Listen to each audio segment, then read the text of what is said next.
and welcome to another episode of Las Patronas. My name is Luz Corral, the credit expert. I'm here with my beautiful wife, Alicia Mayoral, the real estate expert. Awesome. And what are we going to talk about today?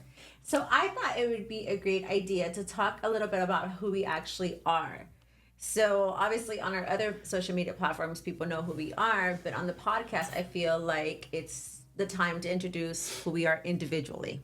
Nice. Not just like Las Patronas, but individually. So I wanted to start with you, right? So a lot of people don't know your story. They don't know where you came from, where Las Patronas came from, where the whole concept of our business and our brand came from. So that would be a great time to talk about it. Nice. So why don't you ask me questions and I'll answer. That's exactly what I'm going to do. Oh, perfect. Love it. So, you know me, I love interviewing people. I'm nosy, I'm chismosa. I've been interviewing people since I was a little girl. I know you do. So here we go. Who is Luz Corral? Who is Luz Corral? Well, I was born in a very small town in a city, Chihuahua. Okay, so Chihuahua is a huge state, actually the biggest state in the República Mexicana. I hear this every time she brings up. It's like it's part of the name, Chihuahua. Chihuahua is the biggest state of Mexico. We take for what we can, right? So I was born in Parral, Chihuahua, Mexico. Yes, that's where Pancho Villa had his whole desmadre. So, but that's not where he was born. No, that's not where he was born. That's another fact I get told. Yes, all the time. I got to bring out the good, the pointers, right? Because, I mean, there's a lot of things about Parral. So I got to bring out the positive. But I was born in Parral, Chihuahua. I was raised in Parral, Chihuahua, all the way till I was 15 years old.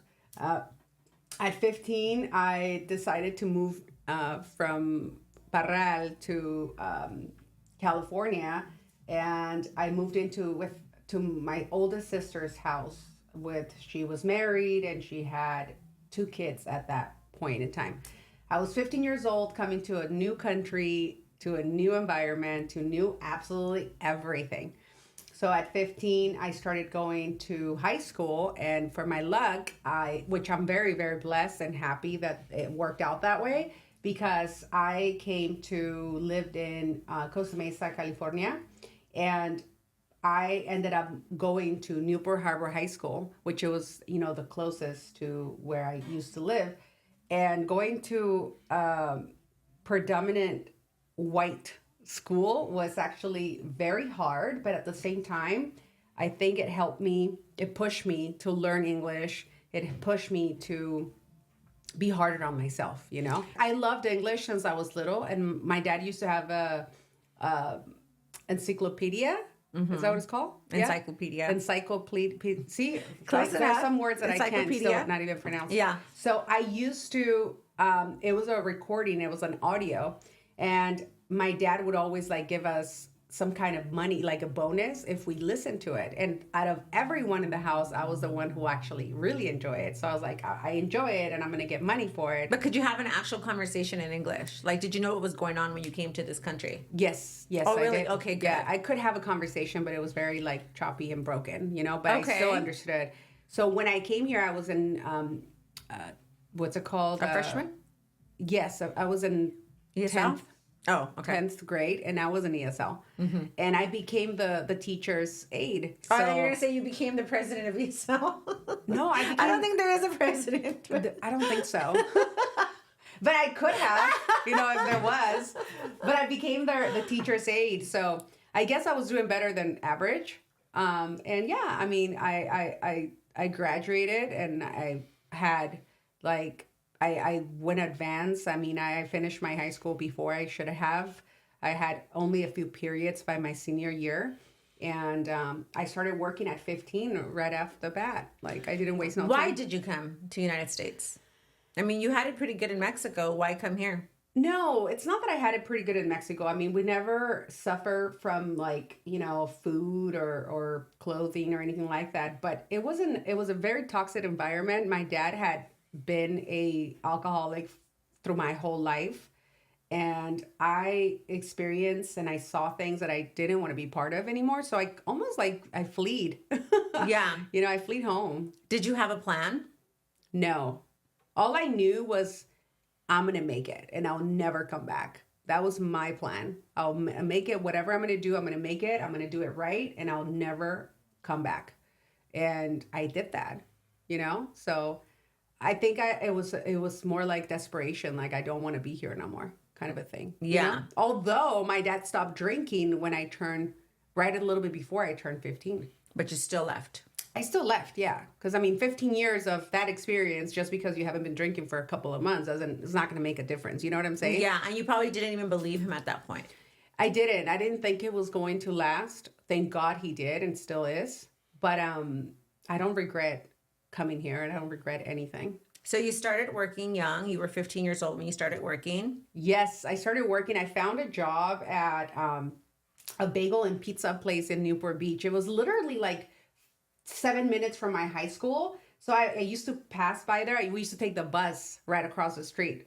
And I saw that they were hiring. So, I thought, why not? So I went in there, I filled out an application, and I got a job. And then I was like, since I didn't have to go to school full time because I was just advanced already. So I was like catch up with all my classes and everything. I started working 8 hours a day. So I was managing school and, work. So that's how I met my best friend, Nancy. She was a supervisor there. She was only a couple of years older than me, but she was a supervisor. And we became really good friends. And I worked there for 3 years. Yeah, Burgers Bagels. It was right there. It's at 19th Street and Newport Boulevard. And then what was your plan? What led you to the next thing? I wanted to go to school, and I've always wanted to be a dentist. So I knew that going to university here in the United States was going to be super hard and expensive, and I knew I couldn't afford it. So I told my parents, and they were like, well, if you come back, we'll pay for your school. But I wasn't going to come back to my hometown. I was going to come back to actually the city, the state, the actual city, the capital, Chihuahua. And I did. I went back at 18, and I was there. I studied to be a dentist for 1 year. But honestly, and I've always been super honest about this, I think I was so used to going to school and working, that when I went to Mexico and I saw life out there, my friends were like party animals or drinkers or smokers and everything. The new friends that I made, it was just a different environment, 100%. I was on my own for the first time. I was driving, I was doing everything. I had a little bit of money saved up. So I thought, oh my God, I wanted to do everything. So for a whole year, instead of like dedicating myself to studying, I partied it up and I really enjoyed that whole year, like a vacation almost rather than a school year. Yeah, I hear that happens a lot. I'm so fortunate my kids haven't gone that route. Yes, you are, because it's I not was cheap. A strict mom. So usually that's what happens. You're sheltered, right? And then you get that first ounce of freedom and you don't act right. You don't know what to do with yourself. Exactly. So you went to Mexico for a year and then you said, I'm going to go back to the US. Yes, I didn't make it in school. I mean, you didn't make it or you quit? No, I didn't. The first year, I didn't make it. They were like, you're going to have to do the year all over again. I'm like, no. Yes. And so you literally didn't even finish the 1 year? No, I did finish, but I didn't finish with good grades. So I wasn't going to pass. I wasn't going to go to any the next of your level. classes? No, I did pass some of my classes, but I mean, dang girl, going to dental school, it's almost like being a doctor. The first 2 years is the same as being a doctor. You have to know it's anatomy. like general though. Don't you have to take your general first? No. You don't take general in Mexico? No, you don't. So it was a lot of work the transcripts and everything. It was so much work just to go over there for me to do what I did. Again, I don't regret anything. Yeah. But because my life would have been so much different if I would have stayed over there, you know? So I'm glad that I came back. So I sat down with my parents, especially with my mom, and I told her, you know what? I don't want to waste your money no more. Yeah, she tells me about that conversation. I did. My mom told you, right? Yeah. And I told her, you know what? I fucked up. Yeah, fucked she up. told me that you said that. I did say that. I said, I fucked up. I'm just wasting your money. I'm wasting your money and I don't want to do it anymore. I want to Yeah. go back. And she was like, well, I appreciate your honesty. And okay, if you want to go back, talk to your sister. And I talked to my sister, but I didn't want to go back to my sister's house. So I said, you know what? The only reason why I wanted to go back to my sister was because of my nephews. I really wanted to be close to my nephews. Yeah. So that, they were like my kids. So I talked to my tia Mayela, which everyone knows who my tia Mayela is. And shout out to my tia. And I talked to her and she was like, you can come and live with me. And I'm like, okay. And so I moved to Irvine and I went to college for, I want to say about 6 months. And I was also working. So I was looking for a different job. Oh my God, I had so many jobs like here and there. And then I stumbled into a car dealership in Anaheim. So that was your second phase of a career. What got you to where we are now. Yes, yes. So, yeah.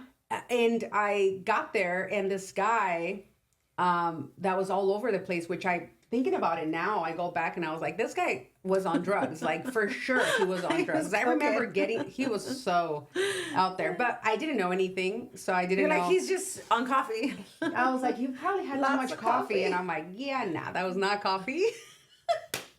But he looked at me, he met me, he's like, yeah, okay, we're going to do this. You're bilingual. All right, we're going to do this. We have a telemarketing department, just like that. And he was just like, boom, boom, So you got hired on the spot. I got hired on the spot. I was like, boom, throwing on the phones.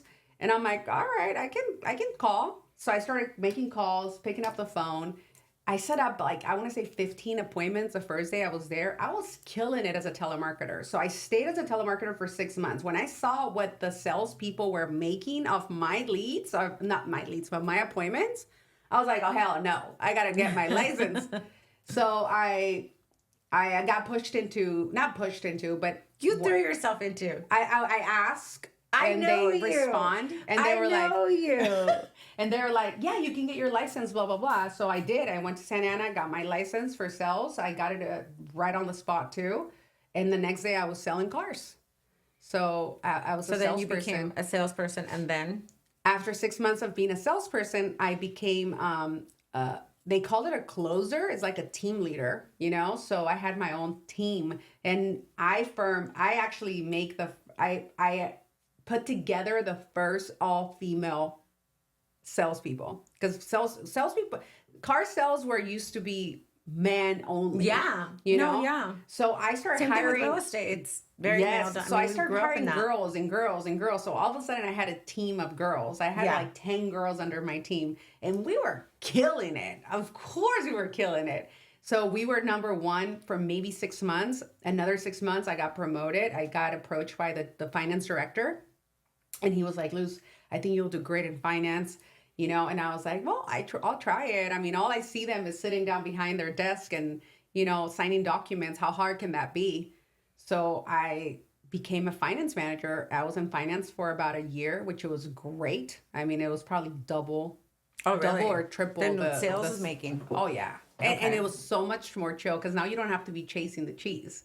The cheese comes to you, it's already done and said and done. All you have to do is literally sign the documents, make them sign the documents properly and offer them warranties and whatnot. And it's pretty simple. I think finance is probably one of the chillest jobs ever, except the fact that you have to make sure that the files go through and that they get funded, So It could be a little nerve-wracking. However, yes, I was in finance. And then I got approached by the owner of the car dealership, and he was like, I think you're going to do great as a desk manager. And I was like, desk manager? What? And what is that? So desk manager is the one that calls the shots, basically, the one that tells you the numbers, the one that, controls the sales personnel, the one that basically, tells them, okay, this is how much the car is. This is the bottom line. This is the lease that we're going to sell it for. The one that, the one that actually says yes or no. You have the used car managers and new car managers. So I was a used car sales manager. Okay. And then I was there for almost 8 years. Towards the end of my 8th year, I became a GSM, general sales manager. So you were in the car business for more or less how long? A little bit over 7.5 years, almost 8 years. Okay. And then I was in almost every single position. The only place that I never touched was service. I was like, no, I'm going to stay in the sales department. Yeah. And then shit hit the fan at the car dealership. Long story. Long story short, shit hit the fan. Shit hit the fan, and I left that business, went into refinancing, like a mortgage company that I And what year was that when you decided to get into the business? The worst fucking year. It was 2008 or 2007? 2008. It was 2008 when, also shit hit the fan. So that only lasted another 6 months. At that point, I saw my friends and colleagues like losing their homes and cars and toys and everything. That's an interesting time. So before that happened to me, I started selling everything. I started selling my cars, my bikes, my everything. So I got rid of everything. My house was almost empty. I used to own a house in Orange Hills, a beautiful home. I wish I would have kept it. But anyways, the value on that house was half of the price that I had paid for. So I was super upside down. I didn't know anything about the business, to be quite honest with you. If I would have known you back then, you would have done an amazing job. You would have saved me. But to be honest with you, I had bought that house with my ex. So it would have been a little bit of a disaster because she was a little bit money hungry. So yeah, or maybe you would have become friends and you would have like made her sign and then take me away. I don't know. I don't know. I have my ways. You have your ways. So it was just it was that happened, and then I told my best friend Nancy, and so you ended up short selling your house. Yes. Yeah. And then I told my best friend Nancy, let's go to Mexico. So I bring up the whole short sale thing because, it's crazy how many people I know that reach the top and they have money and they have, like you said, the cars, the bikes, so much. And then one thing will happen, like the economy, would happen in 2008. And I saw it swipe out so many people.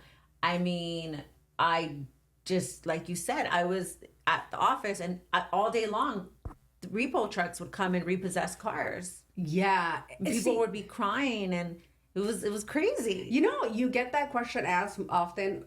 If you were this age, what would you do different? And I was like, fuck, I don't know, man. Because of the lessons that you learned? Yeah. It's just like, I was in the car business when I was 18 years old. I think of Sophia, our daughter, at 17, and I'm like, bro, she's almost going to be 18 already next year. I know, and she's been with us all week working. Yes, and being her age and being thrown in the car industry at 18, all the way from 18 to 26, you're still a baby. Yeah. You don't know what the heck. Nobody told me about saving money, about high yield savings accounts, about investing, I bought a few properties. I bought my condo and then I bought my house, but I didn't do shit with it. Nobody explained anything to me. And that's one of the reasons why we love sharing with everyone. Yeah. But again, I was a baby, and being in the car industry, for all of you that are in the car industry, you got to agree with me, you have no life. I had no days off. Literally, I had probably one day off a week. I was working 12, 13, 14, 16 hours a day. I made a lot of money, but I didn't enjoy it. So by this time, it's 2008. The money's gone. Was all of it gone? Not all of it. Not all of it was gone. Not all of it was gone. But I mean, it was such a bad, like maybe 3 years of bad fucking luck. It was so fucking awful. Yeah. The recession, the what happened at the dealership. I went to Mexico with my sister and my best friend. We had a blast, came back, and then I was like, now what? Short sell the house, fights with my ex. Where am I gonna move? I have 2 dogs I need to take care of, Andre and Chloe. I was like, fudge. So at this point, did you have your parents No, back? I'm sorry. I only had Andre back then, and then I got Chloe right after. And then 2009, my dad gets kidnapped in Mexico. Yeah. And that fucking took another toll on us. So it was just a shit show after shit show after shit show. Courts, this, the other, money, businesses. It was just so much in 3 years, 4 years, 5 years. So I had to bring my parents to live with me through after my dad was released, from the kidnappers, yeah. From the kidnappers. And bro, it was just a shit show. So I had to bring and live with me. So my parents now are living with me. I have my dogs. And I had no business. Like, I was like, what am I going to do now? So at this point, you had no source of income? I didn't have a source of income. Nothing. I didn't, and then they had taken. And for me, someone that knows you, that's like very money driven and very smart when it comes to, creating businesses and holding them afloat. It's crazy to think that you had reached that point. I reached that point. Yeah. I had reached that point. I was like, now what? I have to spend all of my money in attorneys, Yeah. my dad's situation, like keeping everything afloat. I'm so glad I didn't have any kids or anything because that would have been like disaster. And always trying to look, even when you're in your bottom, you're still trying to look and make sure everyone else is fine, which is kind of fucked up, but it's the truth. So it was very hard, but I made it through, and that's when I started seeing into credit. I didn't make it a business right away. I started learning first. And I made it a business maybe a year or two after. But then I was working. So how'd you get back up? Okay, like now you're like, okay, what's next? You left on vacation, you came back, you moved in with your parents. Well, your parents moved in with you. And then you're like, game plan. As an entrepreneur, what is the mindset that you had to give yourself? Like, how did you figure out what's next? Well, being in the car business, I had a lot of people that were very well off and that had, the means to open businesses and whatnot. So remember, loan modifications was like blooming at that point. Yeah, 2008, 2000, and coming from all of that. Most of the people that were doing loan modifications were car salespeople and mortgage people, realtors and whatnot. So I was one of them. I was working at a loan modification place. I did very, very well. And then I left there and I was doing credit repair on the side. And then I left there and I started working at a place in Upland that we used to offer extended warranties. So I did pretty good there. I was in charge of the sales department. And I was there for about a year. And then I was like, okay, I got to do something because I don't want to be driving all the way from Anaheim or from Orange all the way to Upland every single day. So I got to do something on my own. So that's when I started doing credit repair. Then I partner up with someone in Rancho. We opened up our first office for credit repair, and the rest is history. It's been since 2011 that we have a physical credit repair location. So when people ask me, because sometimes you look at people and say, oh, they've always had everything figured out. And that's why I asked you, like, once you, because there are, I'm sure, people that are going to watch this and they might be exactly in that situation where they're like, I've lost everything. I have no idea what I'm doing next. And you reached that point. And so something within you said, well, I mean, in the meantime, I have to make money. So you started working for other people until you figured out what it was that you were going to do. And even when you had it figured out, we met in 2016, and you have to be very, very like attentive to like who are you partnering up and how's that structured? Because, like you said, everything that happens for a reason and it teaches us lessons. But damn it, if we didn't have to learn those lessons. Yes, if you had the right guidance, and if you were open, if you were open to getting that guidance, because I met a lot of wealthy people, a lot of very smart people, but I remember this guy that I knew, rest in peace, and he was extremely wealthy and super successful. But every time we hung out, it was to party. It wasn't like, oh, let me show you how to make money. It was just party, limos, this, the other. So, it was, yeah. Yeah, I had to figure it out. I had to figure it out. At one point, I think it was 2011, 2012, when I said, you know what, this is it. Like, I got to make it happen again. And that's it. This time around, it's only up. It's not going to come down anymore. So I did lose it all, gain it all twice. And then the third time, finally, it's like climbing up, and at a point where you look back and say, okay, I'm good. I'm good. There's no way that I'm going to make the same mistakes or that I'm going to do the same shit that I used to do when I was in my 20s or 30s. So enough is enough, So yeah, that's me. That's my story. That's just part of my story, I guess. But so what's next? What's next? I'm always up for some. I'm always out, for something new. And right now, I'm just looking at other venues of income for us and more experiences. But at the same time, I'm looking to not work so much physically, but to create something that is going to be giving us passive income. I've worked really hard mentally and physically my whole life. I'm ready to take a step back and relax a little bit. And I know you are too. So my goal within the next 12 months is to do that, to focus on creating that. So you and I next year at this time, we're still going to be working, but we're only going to be working 25% rather than 100%. Yeah. You know, and that is my goal. And I know I'm going to make it happen, you know, because everything that we're doing right now and everything that all the plans that we have from now until the end of the year are aiming towards that goal. So, yeah. I like that. What about personally? Personally, I want to open a rescue sanctuary for dogs. I think that's my calling. I think that's that gives me so much joy, and it makes me so happy to see have happy, endings with dogs being adopted and all of that. So, I want to create something that will help us all become better humans and help, our doggies out. Of course, I love all animals, but I'm allergic to cats. Yeah. So I'm going to focus on dogs. There's so many stray dogs in Mexico. So I think that it will be, I want to see the pros and cons. I mean, I know here we have more resources, but I feel like over there we don't.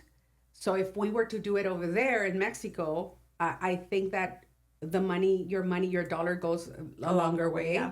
So I think we can do so much more doing it out there, but I want to do something similar to what we will do here over there and make sure it's a nonprofit and have, sponsors and everything. And I think it will be very, very helpful because stray dogs are all over Mexico, as you know, and they need our help, and there's so many animal lovers, but they don't have the resources to help. And in order for you to be able to help, you need to have the resources, right? So I think with the good network and a good starting point, we could do something really, really nice. So that's my personal goal. That's something that it's going to make me happy. And I think that's what my calling is. I love that. Awesome. Yes. So one last thing, if you had one piece of advice for anybody that may be trying to figure themselves out or maybe trying to figure out what their next step is financially, business-wise, what would you say to them? Listen to people that are doing the things that you admire them for. Do not get comfortable in your circle. Like you're falling asleep on me. Sorry. You're take some coffee. That's like your second cup of coffee. It's the first one.